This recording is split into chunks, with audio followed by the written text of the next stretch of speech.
નમસ્તે, જય શ્રી કૃષ્ણ વિદ્યાર્થીઓ. ધોરણ 5 વિષય ગુજરાતીમાં આપ સૌનું હાર્દિક સ્વાગત છે. લેક્ચર નંબર પહેલો, બીજો અને ત્રીજો એમાં આપણે પાઠની સમજૂતી, પાઠ આપણો 13 ભારત રત્ન ડોક્ટર આંબેડકર એની સમજૂતી પાઠની મેળવી લીધી. લેક્ચર નંબર પહેલા અને બીજામાં. લેક્ચર નંબર 3 માં આપણે આઈડિયલ બુકમાં પ્રશ્ન જવાબ, વિકલ્પ, ખાલી જગ્યા, ખરા ખોટા વગેરેની સમજૂતી મેળવી લીધી. હવે આપણે આવ્યા લેક્ચર નંબર 4. તો એમાં આપણે જે અધૂરું છે આગળનું એ આ લોકો આપણે બધું લેવાના છે. તો કે સમાનાર્થી, વિરુદ્ધાર્થી, શબ્દ સમૂહ, રૂઢિપ્રયોગ છે એની સમજૂતી હવે આપણે મેળવીશું. તો ડોક્ટર આંબેડકર છે એના વિશે આપણે પાઠમાં થોડુંક સમજી ગયા હતા. તો પહેલા થોડું જોઈ લઈએ કે ડોક્ટર આંબેડકર છે 6 વર્ષના હતા ત્યારથી જ તેના મમ્મી છે મૃત્યુ પામ્યા હતા. તેમના પિતા છે એ મ્યુનિસિપલ શાળામાં કે સ્કૂલમાં એ શિક્ષક તરીકેની નોકરી કરતા હતા. 6 વર્ષના એના મમ્મી મૃત્યુ પામ્યા હતા આંબેડકરના, ભીમરાવના. એટલે એના પપ્પા છે એને બધી જવાબદારી કે નાના ભીમરાવની જવાબદારી તેને સંભાળી હતી. તો કે ભીમરાવ છે એને પહેલેથી જ ભણવાનો શોખ હતો અને તેને વડોદરાના રાજા છે એને સ્કોલરશિપ એટલે કે શિષ્યવૃત્તિ આપી હતી. તેને ઘણી ડિગ્રીઓ મેળવી હતી. તેને પહેલાના સમયમાં જ્ઞાતિ પ્રથા એટલે કે ઉચ્ચ નીચના ભેદ જોવામાં આવતા હતા. જ્ઞાતિના ઉચ્ચ નીચ માટેના ભેદ જોવામાં આવતા. નોકરી મેળવવા માટે એ લોકોએ શું કરવું પડતું હતું કે પોતાની જ્ઞાતિના અનુસાર એ લોકોને નોકરી આપવામાં આવતી હતી. તો ભીમરાવ છે એ જ્યારે ભણતા હતા ત્યારથી જ એણે નક્કી કરેલું હતું કે મારે નોકરી કરવી છે, પણ આ ઉચ્ચ નીચનો જે જ્ઞાતિનો ભેદ છે એ મારે દૂર કરવો છે, કે સ્ત્રીઓ માટે જે સન્માન છે એ લોકોને આપવું છે. તો એ શું કરે છે કે પોતે ભણી અને બહારગામ કે વિદેશ પણ ભણવા માટે જાય છે. ત્યારે તે શું કરે છે તો કે પોતે ભૂખ્યા રહી અને પુસ્તકો વાંચવા માટેનો એનો પ્રીતિ હતી. તો એ પુસ્તકો ખરીદવા માટે પોતે ભૂખ્યા રહી અને પુસ્તકો ખરીદે છે. જ્યારે પણ નવરા હોય ત્યારે લાઇબ્રેરીમાં પહોંચી જાય અને પુસ્તકો વાંચતા હતા. તો એ પાછા ભણીને આવે છે ત્યારે તેને નોકરી મળે છે. તો નોકરીમાં કેવું હોય છે તો કે પોતે છે એ ઊંચી નોકરી કરતા હોય છે, છતાં પણ તેની જ્ઞાતિના લીધે એના જે નીચેના પટ્ટાવાળા હોય છે એ પણ તેની સાથે સરખો વ્યવહાર કરતા હોતા નથી. તો ત્યારે ભીમરાવ વિચાર કરે છે કે હું ભણેલો હોવા છતાં, નોકરી કરતા હોવા છતાં, એ પટ્ટાવાળા કરતા પણ ઊંચા સ્થાને હોવા છતાં પણ મારી સાથે આવો જ્ઞાતિના લીધે વ્યવહાર કરે છે. તો મારા જે જ્ઞાતિ ભાઈબંધો છે, ભાઈ બહેનો છે કે જે નોકરી નથી કરેલા, ભણેલા નથી, તો એમની સાથે જે ઉચ્ચ જ્ઞાતિના લોકો છે કેવું વર્તન કરતા હશે એવું તે મનમાં વિચારે છે અને પોતે નિશ્ચય કરે છે કે મારે જે જ્ઞાતિનો ભેદ છે એને દૂર કરવો છે. પછી એ આગળ ઘણી બધી સંસ્થાઓ સ્થાપે છે, સ્ત્રીઓ માટે ઘણા નિર્ણયો લે છે અને ભારતના જે બંધારણ છે એના ઘડતર કરવામાં કે એને ઘડવામાં, એની રચના કરવામાં પોતાનો ઘણો ફાળો છે. તો કે પહેલાના સમયમાં સ્ત્રીને છે એ બાળ લગ્ન કરવાના, કે નાની ઉંમરમાં જ લગ્ન કરવાના હતા. પછી પોતાનો પતિ એકવાર ગુજરી જાય તો પુનઃ લગ્ન કરવાનો તેને અધિકાર નહોતો. તેને આગળ ભણવાનો કોઈ અધિકાર નહીં. તેને ફક્ત રસોઈ જ કરવાની ને ઘરમાં જ રહેવાનું. મતદાન એવા પણ ભારતના જે આપણે નેતા છે કે આપણે દેશના જે રાષ્ટ્રપતિ છે એને પણ કે દેશના જે બંધારણ ઘડવાના છે કે દેશમાં રહેવા છતાં પણ એને મત દેવાનો સ્ત્રીઓનો અધિકાર નહોતો અને પુરુષોની સમાન કોઈ પણ હોદ્દો હિસ્સેદાર લેવાનો અધિકાર નહોતો. પછી જ્યારે ભીમરાવ છે એ આ બધી લડતો કરે છે, ગાંધીજીની સાથે રહે છે અને સ્ત્રીઓને સન્માન મળે, કે તે પોતે કહે છે કે બાળ લગ્ન પ્રથા એટલે હવે આપણે ખબર છે કે લગ્નની ઉંમર નક્કી થઈ ગઈ કે છોકરાની ઉંમર 21 વર્ષની હોવી જોઈએ, છોકરીઓની ઉંમર 18 વર્ષની હોવી જોઈએ, એવું બધું હવે નક્કી થઈ ગયું. કારણ કે ભીમરાવ છે એ પોતાની જે આ સ્ત્રીઓનું સન્માન આપવા માટેની પોતે લડત કરે છે. તો પછી તે શું કરે છે કે સ્ત્રીઓને ભણવા માટેની રુચિ પ્રગટ કરે છે, છાત્રાલયો કરે છે, કે શિક્ષણ આપવા માટેના કાર્યક્રમો શરૂ કરે છે, કે વિધવા પુનઃ લગ્ન કરવાની લોકો પરવાનગી આપે છે અને સ્ત્રીઓને મતદાન કરવાનો અધિકાર મળે છે અને પિતાની જે મિલકત છે એમાં વારસો મેળવવાનો પણ અધિકાર છે એ ભીમરાવ અપાવે છે. કે ફક્ત પુત્ર હોય કે દીકરો હોય એને જ વારસામાં મળે કે મિલકત છે પપ્પાની એ મળે એવું નથી. દીકરીઓને પણ મળે એવો તે હક છે એ સ્ત્રીઓને અપાવે છે. અને મતદાન કરવાનો હક આપે છે. આગળ જે પુરુષ જે હોદ્દા ઉપર કે પોતાના જે સ્થાન ઉપર રહી અને દેશને ચલાવી શકે છે, કે હક છે, હિસ્સો છે, મેળવી શકે છે દેશમાં પણ, તો એવી જ રીતે સ્ત્રીઓને હક મળે, હિસ્સો મળે, હોદ્દો મળે, કે લાયકાત પ્રમાણે એ લોકોને પણ પોતાની રીતે સ્વતંત્રતા મળે, એવું એ બધું કરે છે. આવી રીતે ઘણા પ્રયત્નો કરે છે, સંસ્થાઓ સ્થાપે છે. એવી રીતે ઘણા પ્રયત્નો કરે છે કે જ્ઞાતિ પ્રથા કાઢવાનો, સ્ત્રીઓને સન્માન મેળવવાનો, અને બીજા ઘણા છે એ પુસ્તકો લખે છે અને પોતાના જે દૈનિક સમાચારો છે કે સમાચાર પત્રોમાં પણ પોતાનો ફાળો આપી અને એ જે આ સુધારા કરવા માંગતા હતા એ કરે છે. તો આટલી આપણે આગળના 2 લેક્ચરમાં પહેલો અને બીજામાં વિગતસર આપણે એની ચર્ચા કરેલી, પણ અત્યારે આપણે ટૂંક સમજૂતીમાં હવે આપણે આઈડિયલ બુક છે એમાં લખવાનું શરૂ કરીશું. તો કે આપણે પ્રશ્ન જવાબ ને એ બધું વિગતવાર સમજી ગયા છે. તો હવે આપણે આવ્યા પ્રશ્ન નંબર કેટલામો છે? તો કે 6. તો કે સમાનાર્થી લખો. હવે આપણને ખબર છે કે સમાનાર્થી કોને કહેવાય? તો કે બે જે સમાન અર્થ થતા હોય, બે એક શબ્દના બે સરખા અર્થ થતા હોય, એમાંથી આપણે સમાનાર્થી શબ્દ લખવાનો છે. તો કે પહેલું શું છે આપણું? તો કે માતા. તો કે આપણને ખબર જ છે માતાને આપણે બીજું શું કહીએ છીએ? તો કે માં. એના પછી છે બીજું સંઘર્ષ. સંઘર્ષ એટલે તો કે કંઈ પણ કાર્ય કરવા માટે આપણે મહેનત કરીએ તો એને શું કહેવાય? સંઘર્ષ કરીએ એને શું કહેવાય? તો કે આપણે મુશ્કેલીમાંથી પસાર કરીએ, પુરુષાર્થ કરીએ, મહેનત કરીએ, એને પણ શું કહેવાય? તો કે સંઘર્ષ. તો અહીંયા આપણે આવશે મુશ્કેલી. શું કહેવાય? મુશ્કેલી. એના પછીનું છે ત્રીજું. ત્રીજું શું છે? તો કે નવાઈ.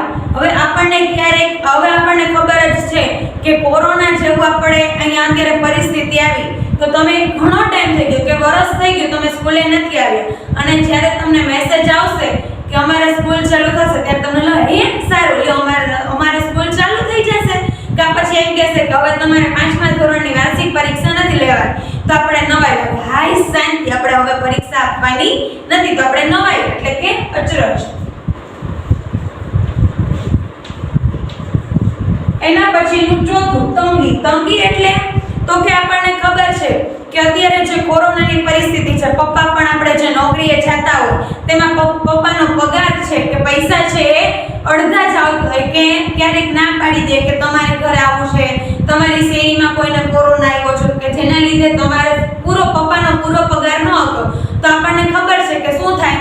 તો કે પપ્પા જ્યારે ઘણી વખત આપણા જે શોખની વસ્તુ હોય, ક્યારેક આપણે લેવું હોય કે અમુક વસ્તુ જે ઘરમાં જરૂરિયાત પૂરતી હોય એટલી જ આપણે લઈએ છીએ. પૈસાની તંગી હોવાને કારણે આપણે વધારે વસ્તુની ખરીદી કરતા નથી. તંગી એટલે શું થાય? કે અછત, કે અત્યારે આપણી પાસે પૂરતા પૈસા ન હોય તો આપણે શું કરીએ? જરૂરિયાત મુજબની વસ્તુ ખરીદી. હવે કોઈના લગ્ન હોય તો અત્યારે આપણને ખબર છે કે જે આપણી પાસે જૂના કપડાં પડેલા છે કે એક જ વાર આપણે પહેરેલા છે એને આપણે ફરીથી પહેરી લઈએ, કેમ કે અત્યારે પૈસાની તંગી છે આપણે, એટલે આપણે નવા ખરીદવા માટેનો આગ્રહ રાખતા નથી કે પૈસાની અછત છે. તો શું આવશે? તંગી એટલે અછત. એના પછી છે 5મું પ્રીતિ. હવે પ્રીતિ એટલે તો આપણને ખબર જ છે કે શું હતું? ડોક્ટર ભીમરાવ આંબેડકર છે એને પુસ્તકો પ્રત્યેની પ્રીતિ હતી, પ્રેમ હતું, વાંચવા માટેનો ઉત્સાહ હતો. તો અહીંયા આવશે પ્રીતિ એટલે પ્રેમ. એના પછી છે 6થું ગરીબ. ગરીબ એટલે શું થાય? કે તવંગર, કે શું થાય? તવંગર અથવા તો બીજો પણ એનો અર્થ છે આપણે જોઈએ કે શક. શું થાય છે? કે રાંગ. એના પછી છે 7મું પુસ્તક. પુસ્તક એટલે તો આપણને બધાને ખબર જ છે, આપણે કહેતા જોઈએ કે પુસ્તક અથવા તો ચોપડી. એના પછી છે 8મું હૃદય. હૃદય એટલે હૈયું, દિલ. આપણે કોઈ પણ એનો સમાનાર્થી શબ્દ લખી શકીએ. અત્યારે આપણે દિલ લખીએ છીએ, બાકી હૈયું, હૃદય, દિલ એ બધા એના સમાનાર્થી શબ્દ છે. એના પછી છે 9મું ઉન્નતિ. ઉન્નતિ એટલે પ્રગતિ, કે કંઈ પણ એને મેળવેલું હોય, એને પ્રાપ્ત કરેલું હોય, એને શું કહેવાય? ઉન્નતિ એટલે પ્રગતિ. હવે આપણે સમાનાર્થી શબ્દ અહીંયા પૂરા થાય છે. આપણે પ્રશ્ન નંબર કેટલામાં પહોંચ્યા? તો કે 7મો વિરુદ્ધાર્થી શબ્દ લખો. હવે જે આપણે શબ્દ છે એનું વિરુદ્ધ લખવાનું છે. વિશાળ. વિશાળ તો શું થશે? તો કે સંકુચિત.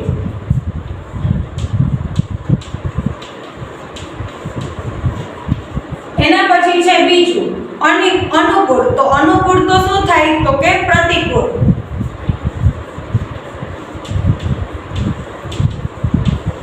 એના પછી છે ત્રીજું અંધકાર. અંધકાર એટલે અંધારું અને પ્રકાશ અથવા તો અજવાળું. એના પછીનું ચોથું દોષ. દોષ તો કોઈને આપણે દોષ જોઈએ એના કરતા આપણે શું જોવું જોઈએ? ગુણ. દોષ તો ગુણ. એના પછી છે પાંચમું દુર્ભાગ્ય. દુર્ભાગ્ય તો સદભાગ્ય અથવા તો સૌભાગ્ય.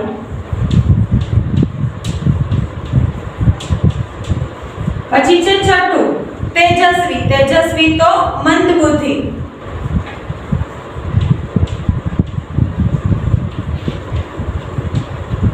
હવે વિરોધાર્થી શબ્દ પણ અહીંયા પૂરા થાય છે. પ્રશ્ન નંબર 8 શબ્દ સમૂહ માટેનો એક શબ્દ લખો. હવે આપણને ખબર છે કે આપણને ઓલું જે અર્થ આપેલા હોય એમાંથી જ આ શબ્દ સમૂહ પૂછાતા હોય છે. તો પહેલું શું છે તો કે દાબી ન શકાય તેવું. દાબી ન શકાય તેનું શું કહેવાય?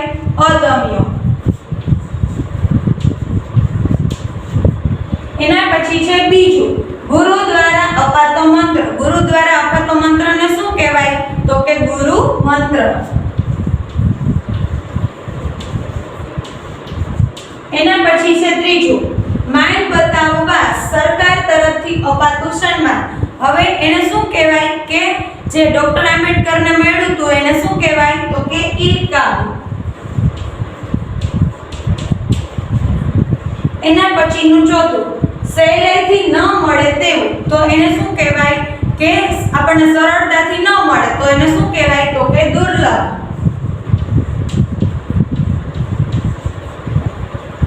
એના પછી પાંચમું દર પખવાડિયે પ્રકાશિત થતું શામિલ. હવે પખવાડિયે એટલે કે અઠવાડિયે થતું હોય એને શું કહેવાય તો કે પ્રાક્ષિક. એના પછી છે નવમું કે રૂઢિપ્રયોગ છે એનો અર્થ આપી અને શું કરવાનું છે? વાક્યમાં પ્રયોગ કરવાનો છે કે પહેલા એનો અર્થ આપવાનો, નીચેના એ મુજબ એનું વાક્ય બનાવવાનું. તો પહેલું શું છે કે મક્કમ નિર્ધાર કરો. મક્કમ નિર્ધાર કરવો એટલે કે દ્રઢ નિશ્ચય કરવો.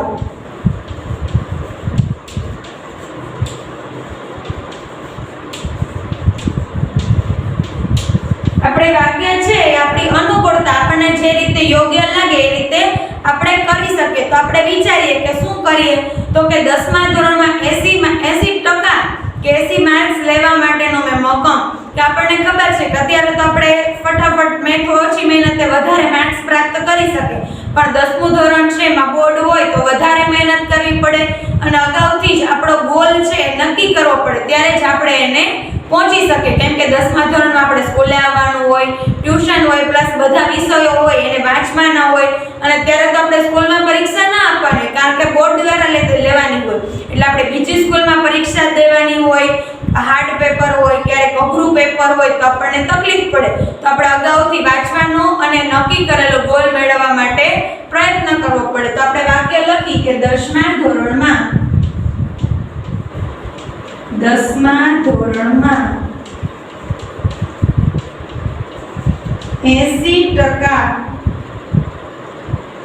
10મા ધોરણમાં આપણે શું મેળવતું તો કે 80% લાવવા મેં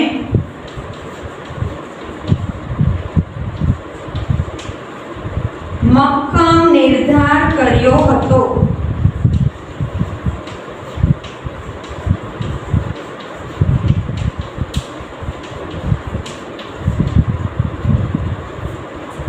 ચલો એના પછી શું છે તો કે પગે પાંખો ફૂટવી. હવે પગે પાંખો ફૂટવી એટલે શું થાય તો કે ખૂબ ઉત્સાહમાં આવી જવું.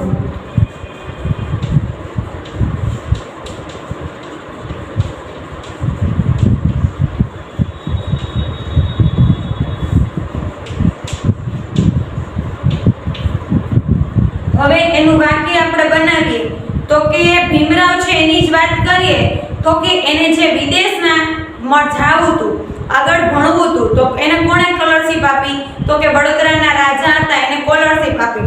તો શું થયું તો કે શિષ્યવૃત્તિ જે એને મળે છે, એને શિષ્યવૃત્તિ મળતા જ વિદેશના અભ્યાસ માટે તેને જવાનો થયું. ત્યારે છે ભીમરાવ છે કે આંબેડકર છે એને પગે પાંખો ફૂટી. તો આપણે વાક્યમાં શું લખશું? તો કે શિષ્યવૃત્તિ મળતા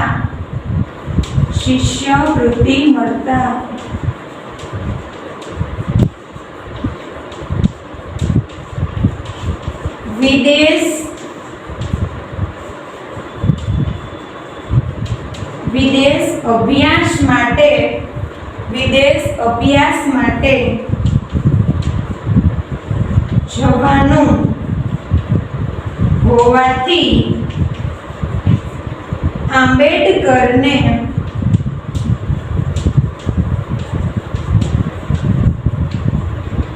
શું થયું? તો કે પગે પાકો ફૂટી.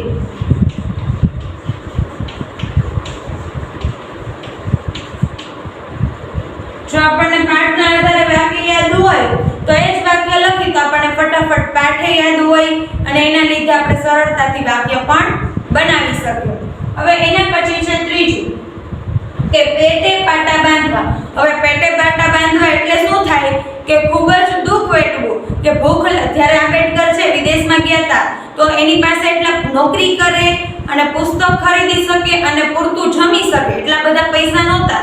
તો એ શું કરતા કે પોતે ભૂખ્યા રહેતા, પુસ્તકો તો એને ખરીદતા, એને ભૂખ કરતા એને પુસ્તક સાથે વધારે પ્રેમ હતો. એટલે શું કરતા કે પેટે પાટા બાંધી અને શું કરતા એ પુસ્તકોની ખરીદી કરતા હતા. એટલે કે ખૂબ દુઃખ વેઠવું.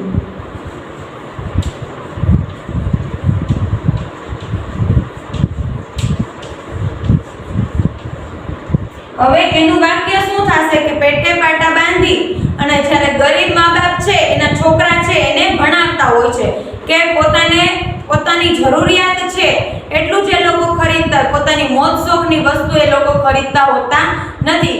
કે શું કરે કે જરૂરિયાત પૂરતી વસ્તુ લઈ અને બાળકો છે કે મા-બાપ શું કરે કે પોતાના બાળકો ગરીબ લોકો હોય છે શું કરે કે એના બાળકોને સરસ રીતે ભણાવી શકે એ માટેનો પ્રયત્ન કરતા હોય છે. તો કે પેટે પાટા બાંધીને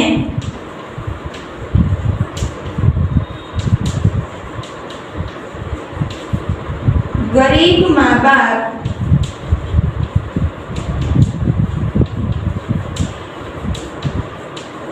બાળકને ભણાવે છે.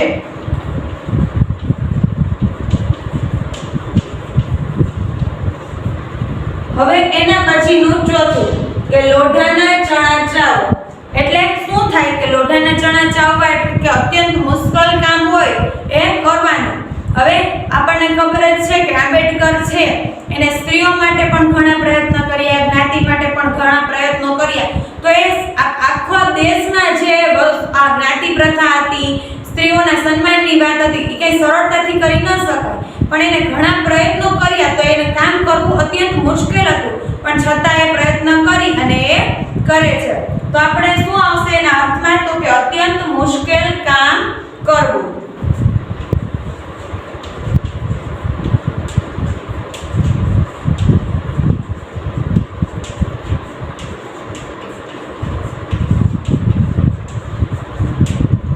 તો કે હવે આપણે વાક્ય યાદ કરી તો કે આપણને સરળતાથી યાદ રહી જાય એવું વાક્ય યાદ કરીએ તો કે હિમાલય ચડવો એ લોઢાના ચણા ચાવવા જેવું કામ છે. કે ફટાફટ આપણને યાદ રહી જાય કે હિમાલય છે નાનો પર્વત તો નથી કે આપણે ફટાફટ ચડી શકીએ.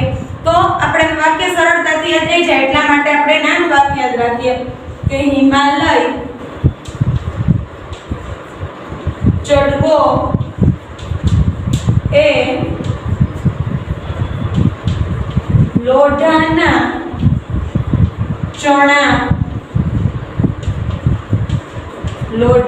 ચણા ચાવવા જેવું કામ છે.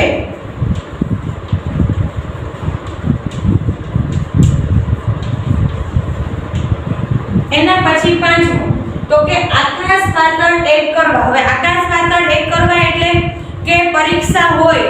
હવે અત્યારે આપણને ખબર નથી અને કાલ કે 2 દિવસ પછી એવું જાહેરાત આવે કે તમારી સ્કૂલ ખુલી જવાની છે અને સ્કૂલ ખુલી ગયા પછી તમારી ડાયરેક્ટ જે વાર્ષિક પરીક્ષા છે કે 5મા ધોરણની વાર્ષિક પરીક્ષા તમારે આપવાની છે. તો તમે શું કરો કે રાત દિવસ મહેનત કરી, આકાશ પાતળ એક કરી, ખૂબ મહેનત કરી. જે હોશિયાર વિદ્યાર્થીઓ છે કે જેને નંબર લેવો છે એ શું કરશે? ખૂબ મહેનત કરી અને એ પરીક્ષામાં વધારે માર્ક્સ લઈ આવવાનો પ્રયત્ન કરશે. તો કે આકાશ પાતાળ એક કરવા એટલે ખૂબ જ મહેનત કરવી.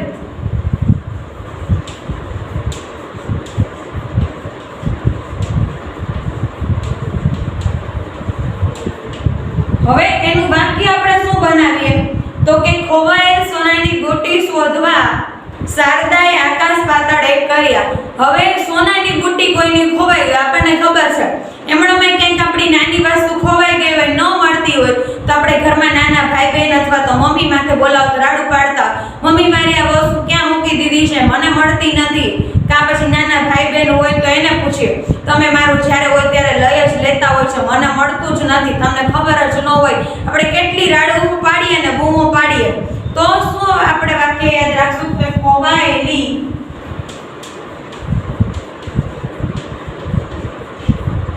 સોનાની બુટ્ટી શોધવા શારદાએ આકાશ પાતાળ એક કર્યું. ચાલો એના પછી આપણે આવ્યા પ્રશ્ન 10. તો કે હવે શું કરવાનું છે કે શબ્દ આપેલા છે પણ એની આપણે સાચી જોડણી સુધારી અને લખવાની છે. તો કે પહેલું શું આપ્યું છે? નિર્ધાર.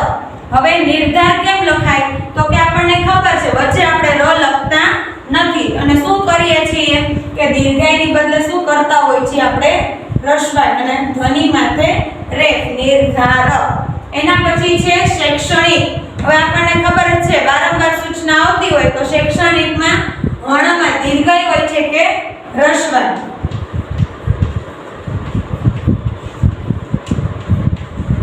શૈક્ષણિક. પછી ત્રીજું સમર્પિત.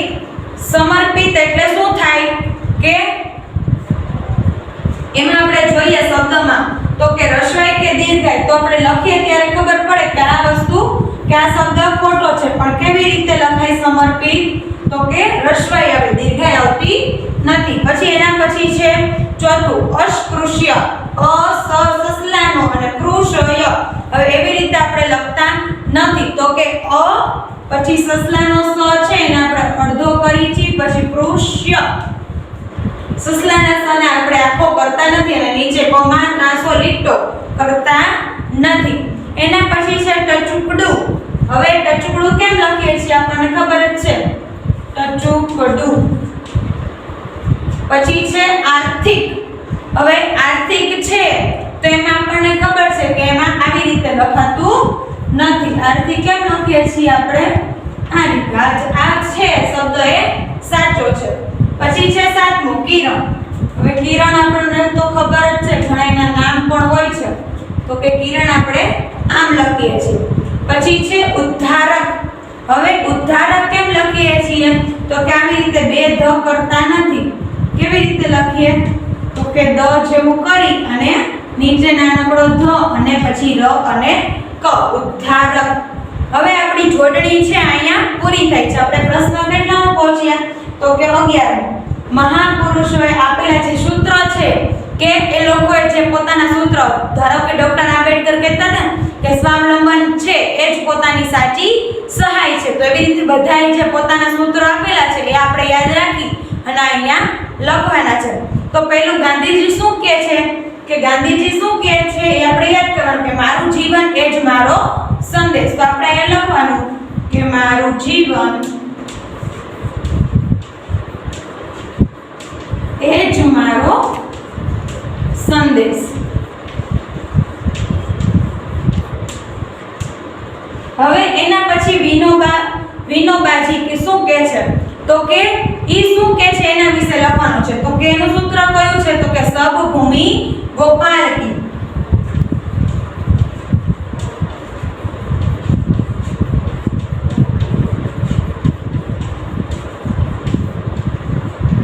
ચલો એના પછી વિવેકાનંદજી. તો વિવેકાનંદજીનું સૂત્ર તો આપણને યાદ જ છે બધાને, ઉઠો જાગો અને ધ્યેય પ્રાપ્તિ સુધી મંડ્યા રહો. તો આપણે એનું સૂત્ર લખવાનું છે. ચાલો લખીએ. ઉઠો જાગો અને ધ્યેય પ્રાપ્તિ સુધી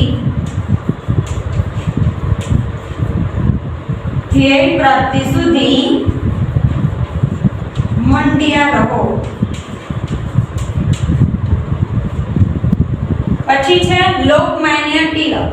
હવે લોકમાન્ય તિલક શું કહેતા હતા કે સ્વરાજ છે એ મારો જન્મસિદ્ધ અધિકાર છે. સ્વરાજ મારો જન્મસિદ્ધ અધિકાર છે.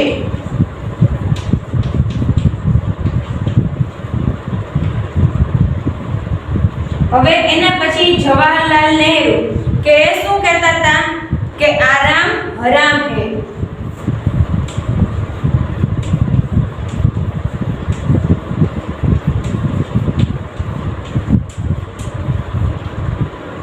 એના પછી સુભાષચંદ્ર બોઝ કે तुम मुझे खून दो मैं तुम्हें आजादी दूंगा.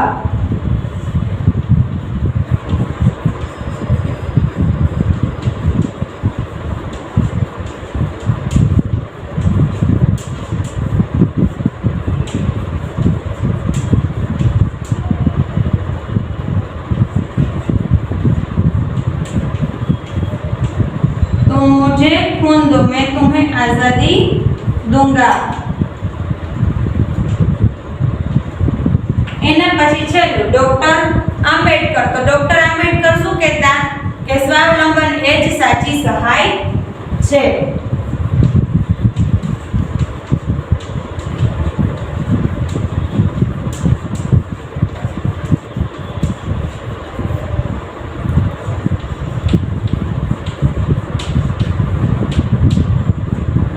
તો અહીંયા આપણા જે મહાપુરુષોએ આપેલા સૂત્ર છે અહીંયા પૂરા થાય છે.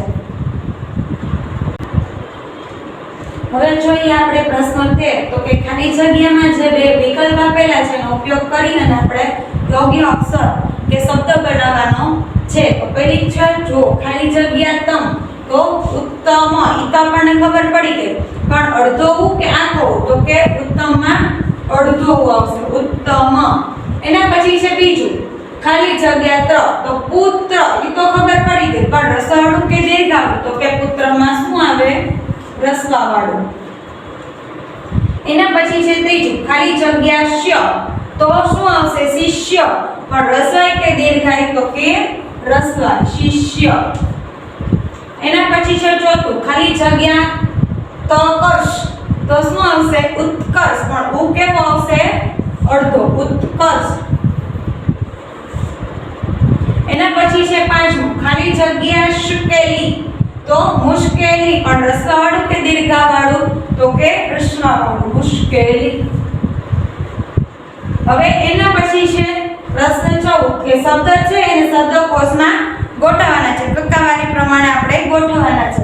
તો પહેલું શું છે કે ગ્રંથ જ્ઞાતિ ગરીબ ગૌરવ અને ગૌવર્ણ. તો પહેલા શું આવશે કે ગરીબ. ગરીબ પછી ગ્રંથ કે આપણે કક્કો છે એને બોલતા જવાનું.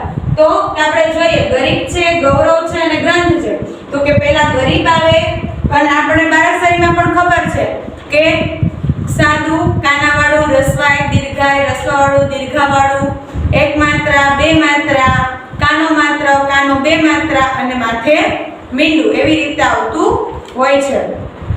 તો કે શું છે ગરીબ ગરીબ પછી ગૌરવ ગૌરવ પછી ગ્રંથ અને પછી ગ્રંથ પછી કે આપણે જોવાનું કે ક ખ ગ ઘ ઘમાં પછી ઘમાં શું આપણને આપેલું અહીંયા છે કે ઘઉંવર્ણ તો આપણે લખવાનું ઘઉંવર્ણ. એના પછી છેલ્લું તો આપણને ખબર જ છે કે જ્ઞ છે એ છેલ્લે આવે એટલે આપણે અહીંયા લખવાનું થશે છેલ્લે જ્ઞાતિ. હવે એના પછીનું બીજું છે એમાં આપણે કકો બોલવો પડશે કે ક્યાં કયો પહેલા આવે. તો કે આપણને ખબર છે કે ડુંગળી છે એ કકો મનમાં બોલીએ ત્યારે ડ છે એ પહેલા આવે તો પહેલા શું આવશે ડુંગળી. એના પછી શું આવશે તો કે ડુંગળી પછી દીકરો. એના પછી પિતા અને એના પછી છેલ્લે શિક્ષક। હવે એના પછી છે ત્રીજું ઉજાસ, કિશોર, જ્ઞાતિ, પુત્ર અને બાળક।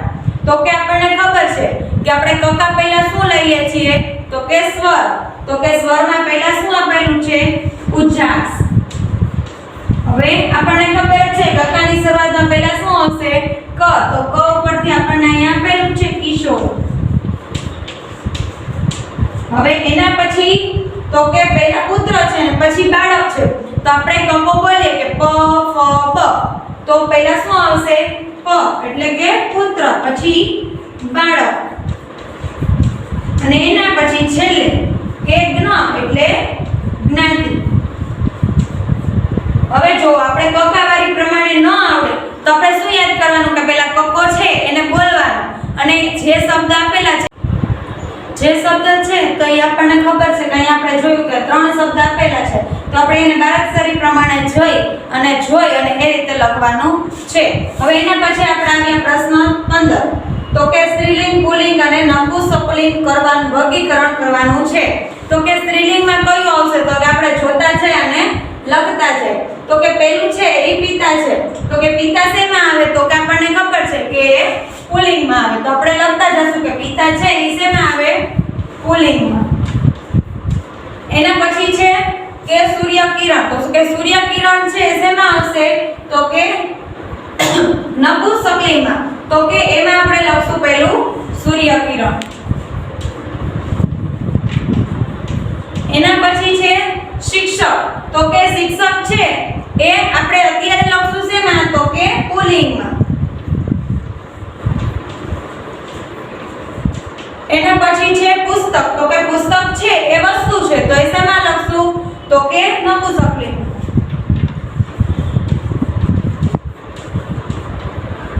હવે એના પછી છે ડુંગળી। ડુંગળી છે એ શેમાં આવશે તો કે સ્ત્રીલિંગમાં। એના પછી છે દીકરો। હવે દીકરો તો આપણે બોલીએ ત્યાં ખબર પડી જાય કે શેમાં આવશે તો કે પુલ્લિંગમાં। એના પછી છે ઉજાસ।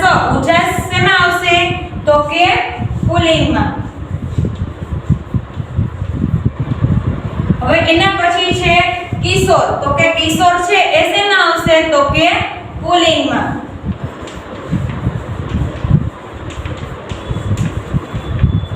હવે એના પછી છે ભીમરાવ। તો કે ભીમરાવ કોણ હતા પુરુષ હતા તો એ શેમાં આવશે પુલ્લિંગમાં। હવે એના પછી છે જ્ઞાતિ। તો કે જ્ઞાતિ છે એ શેમાં આવશે તો કે સ્ત્રીલિંગમાં।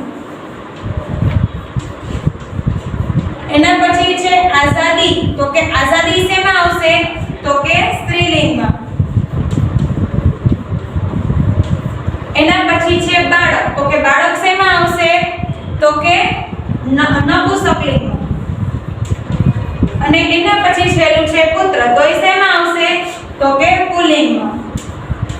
હવે આપણો પ્રશ્ન 15 સ્ત્રીલિંગ પુલ્લિંગ છે અહીંયા પૂરો થાય છે કે હવે છે પ્રશ્ન 16 તો કે ડોક્ટર આંબેડકર સિવાયના જે ભારત રત્ન મેળવેલા છે એના 5 નામ અહીંયા લખવાના છે। તો કે 5 કોણ કોણ હતા તો કે શ્રી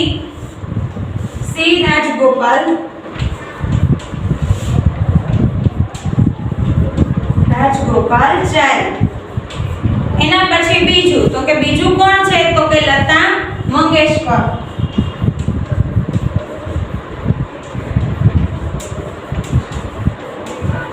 એના પછી છે ત્રીજું તો કે કોણ હતું તો કે સચિન તેંડુલકર।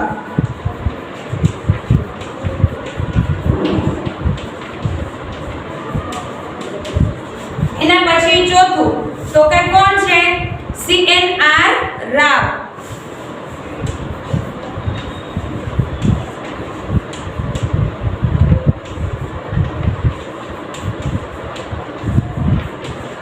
એના પછી પાંચમું તો કે અટલ બિહારી વાજપેયી।